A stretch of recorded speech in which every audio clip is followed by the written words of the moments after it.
Hello, നമുക്കൊരു നാടൻ കൊഞ്ച് റോസ്റ്റ് ഉണ്ടാക്കിയാലോ? റെഡിയല്ലേ?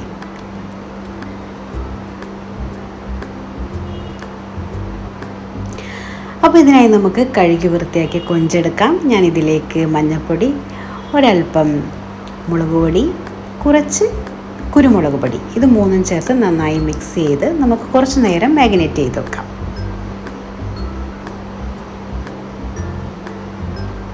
അപ്പോൾ കൊഞ്ച് റെഡി ആവട്ടെ. അതിനു മുൻപ് നമുക്ക് ബാക്കി സാധനങ്ങളൊക്കെ കട്ട് ചെയ്ത് വെക്കണം. ഞാനിവിടെ 2 സവാളയാണ് എടുത്തത്, ഒരു തക്കാളി, കുറച്ച് ജിഞ്ചർ, കുറച്ച് ഗാർലിക്, 2 പച്ചമുളക്. അപ്പോൾ നമ്മൾ മാഗ്നേറ്റ് ചെയ്ത കൊഞ്ച് നമുക്ക് വറുത്തെടുക്കണം. അത് നമുക്ക് നന്നായിട്ട് വറുത്തെടുക്കാം.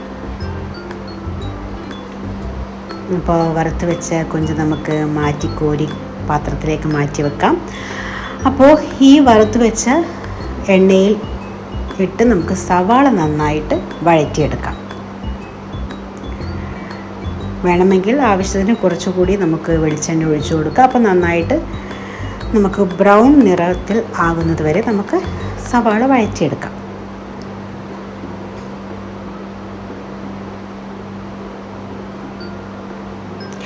സവാള നന്നായിട്ട് വഴഞ്ഞിട്ടുണ്ട്. അതിലേക്ക് ഞാൻ ഇഞ്ചി, പച്ചമുളക്, അതുപോലെ തന്നെ വെളുത്തുള്ളി നന്നായിട്ട് ചതച്ചത് ചേർത്ത് നന്നായിട്ട് ഇഞ്ചിയുടെയും പച്ചമുളകിൻ്റെയും വെളുത്തുള്ളിയിലൊക്കെ പച്ചമണം മാറുന്നത് വരെ നമുക്ക് വഴറ്റിയെടുക്കാം. അതിനുശേഷം ഒരു തക്കാളിയും ഞാൻ അതിലേക്ക് ആഡ് ചെയ്യുന്നുണ്ട്. നന്നായിട്ട് തക്കാളി ഉടഞ്ഞു വരണം.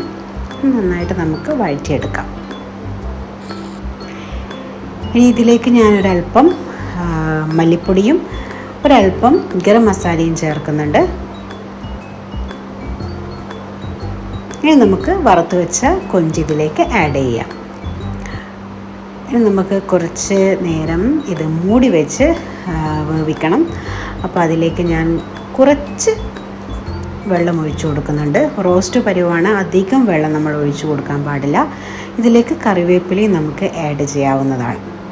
എന്നിട്ട് നമുക്ക് മൂടി വെച്ച് ഒരല്പസമയം മൂടി വെച്ച് വേവിക്കാം. അപ്പോൾ നമ്മുടെ കൊഞ്ച് റെഡി ആയിട്ടുണ്ട്. നല്ല വെരി ടേസ്റ്റി ഈസി കൊഞ്ച് റെസിപ്പി നിങ്ങൾക്ക് ഇഷ്ടപ്പെട്ടെങ്കിൽ ട്രൈ ചെയ്ത് നോക്കൂ.